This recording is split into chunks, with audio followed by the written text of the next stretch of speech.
Kedves hölgyeim és uraim! Engedjék meg, hogy bemutassam a Prizmian Magyar Kábelművek Balassagyarmati gyáregységének minőségellenőrzési rendszerét, különös tekintettel a 6-tól 30 kV-os középfeszültségű kábelek vizsgálatai folyamataira. Célunk nem csupán a szabványoknak való megfelelés, hanem az, hogy termékeink évtizedeken át megbízhatóan szolgáljanak, bármilyen környezetben is üzemelnek. A minőség az nem alku kérdése. A villamos hálózatokban a kábelszigetelés hosszú távú épsége életbevágó.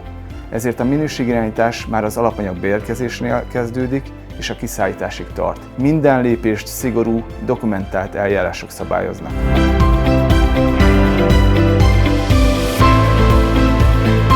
Első lépcső a gyártás közbeni kontroll. A termelést integrált mesh rendszer felügyeli, valós időben látjuk a gyártott kábelek jellemzőit, például vezetékvastagság, koncentrikusság és villamos paraméterek. Ha eltérés mutatkozik, a kollégák azonnal nem megfelelőségi jegyet nyitnak a rendszerben és beavatkoznak a folyamatba.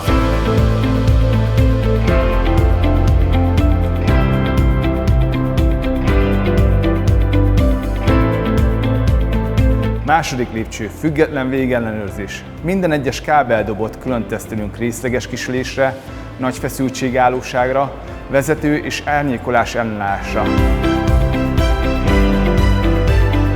2 havonta egy 25 méteres mintakábelt 40 fokos vízfűrőbe helyezünk, és folyamatosan a névleges feszültség 3-szorosán üzemeltetjük 1 vagy 2 évig. A periódus végén lépcsős feszültségvizsgálattal bizonyítjuk, hogy a kábel extrém nedvesség és feszültségterhelés mellett is megtartja dielektromos biztonságát. Vevői kérésre vagy új szigetelőanyag bevezetésekor a kábeldarabot fokozatosan növekvő impulzus feszültségeknek tesszük ki, egészen átütésig.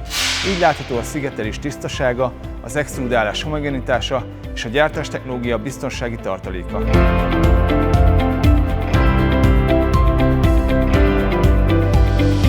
Tűzpolietilént tanúsítvány alapján fogadjuk, a visszadolgozott polietilén tételeket viszont helyben vizsgáljuk. Szakítószilárdság és nyúlás, stressz-cracking ellenállás, olvadási index, sűrűség, korom és nedvességtartalom. Csak az a batch kerül a gyártásba, amely minden paraméternek megfelel, így fenntarthatóság nem veszélyezteti a villamos és mechanikai teljesítményt. Balassagyarmaton zero defect filozófiával dolgozunk. A gyár kapuján egyetlen hibás méterkábel sem távozhat. A termelésközi mesh felügyelet, a független végellenőrzés, a hosszú távú víz- és feszültségeregítés, a lépcsős impulzuspróbák, valamint a minilabor polimer vizsgálatai együttesen garantálják, hogy a kábeleink biztonságosan és hosszú távon szolgálják a villamos energiai hálózatunkat itthon és világszerte. Köszönöm megtisztelő figyelmüket!